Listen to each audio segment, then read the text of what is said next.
75 years.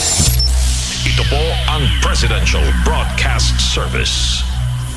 Pakinggan, panoorin, agaran in real time, o balikan sa pag-scroll up and down. Mga balitang dapat malaman, impormasyong tunay at napakikinabangan. Saan ka man, sa buong kapuluan. Mapapangon sa bagong sigla. Kababayan, kasama ang social media. Powered broadcaster ng bagong mamamayan.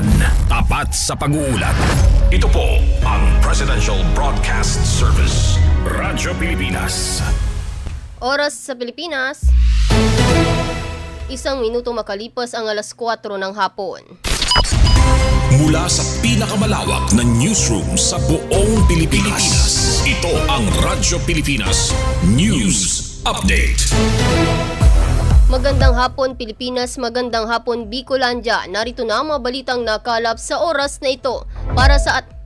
Para sa ating unang balita, higit 1 million na indemnity checks ipinamahagi sa mga magsasakang naapektuhan ng bagyong Opong sa Masbate. Pakinggan natin ang ulat mula kay Diana Mendez.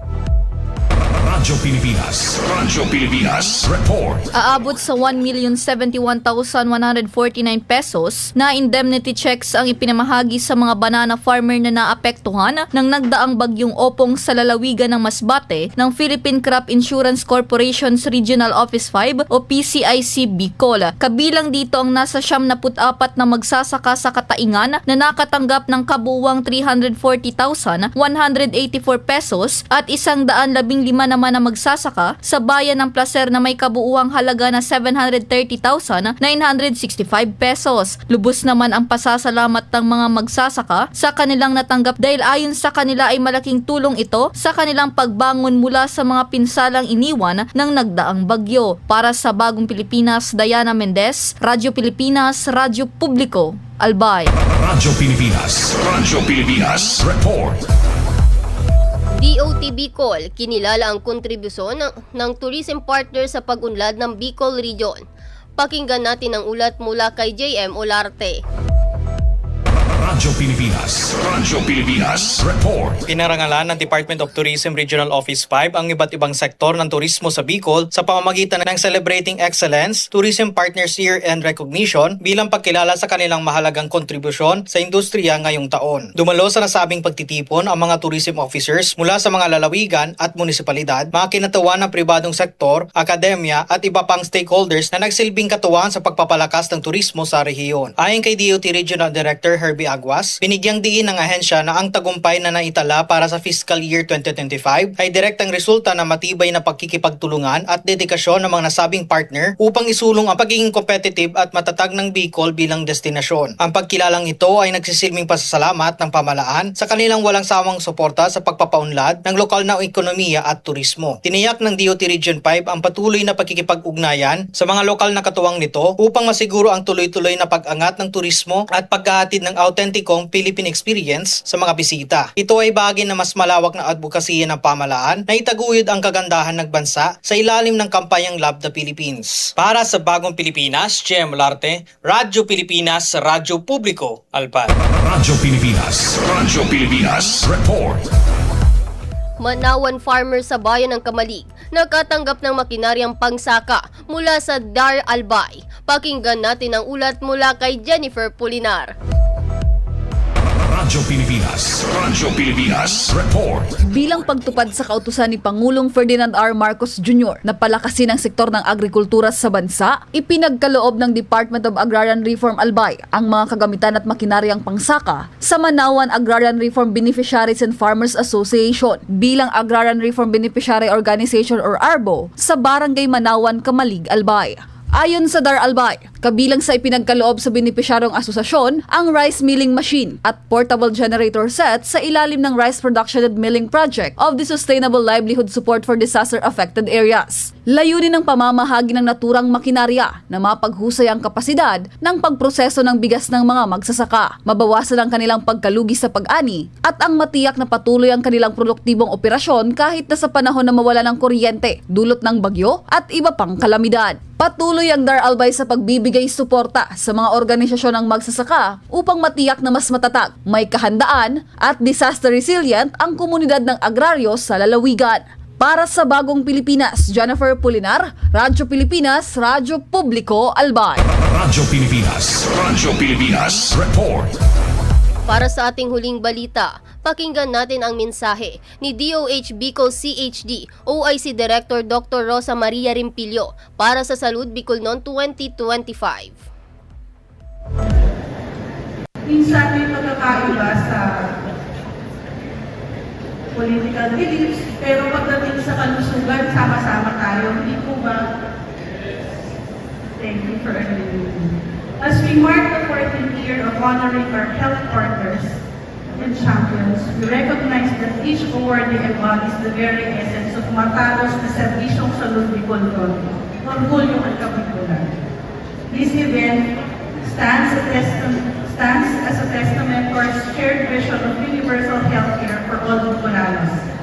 Behind every plaque and citation are stories of dedication, invocation, and compassion. Efforts that, when woven together, form the fabric of a healthier and stronger Kapiguran.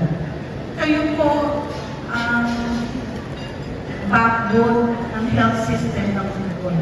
Kung wala po kayo, walang maayos na health statistics ng provincial. At iyan po ang mga balitang nakalap sa oras na ito. Para manatilang updated, i-like at i-follow ang aming official social media accounts at Radyo Pilipinas Albay. Buong pwersang magbabalita. Ito po sa Elvra Arango, Radyo Pilipinas, Radyo Publiko Albay. We know you're always on the go. Pero ang mahuli sa balita is always a big no-no. Kaya Radyo Pilipinas is here to keep you updated. Reliable news delivered to you as it happens. Para sure na wala kang mamimiss. Bookmark our website at www.radiopilipinas.ph. Follow us on Twitter at Radyo Pilipinas 1 and like us on Facebook at www.facebook.com/Radyo Pilipinas 1. Together, let's dismiss disinformation. Radyo Pilipinas.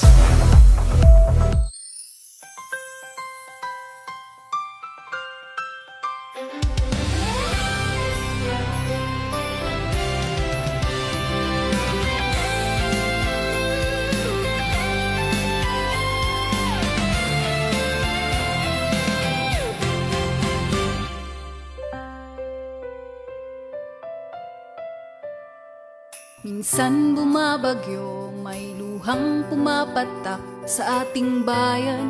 Sa bawat sulok may bakas, ngunit sa dilim may ilaw na magliliwanag.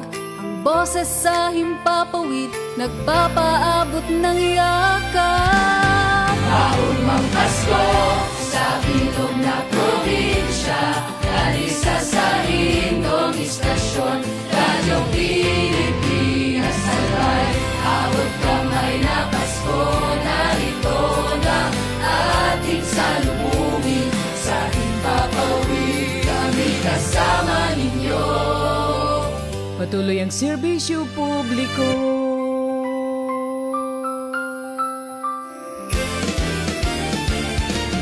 Naaalala mo bang panahon ng pagsubok? Nagkaurusan ang kapos, may nagpaabot ding tabang. Ang bawat albayano, pusong handang umagapan. Ngayong Pasko, sa gitna ng lamig, init ng pagkakaisa, ibahanta. Liwanag ng mayon, saksi sa ating tibay, ilaw ng pag-ibig, huwag kalimutan. Sa Radyo Pilipinas Albay, sa iyong kaugmahan, patugtog matutuudan. Radyo Pilipinas Albay, nagtatarabangan. Di lang balita, di lang awit, kundi pag-asa ang halik. Abot kamay na Pasko sa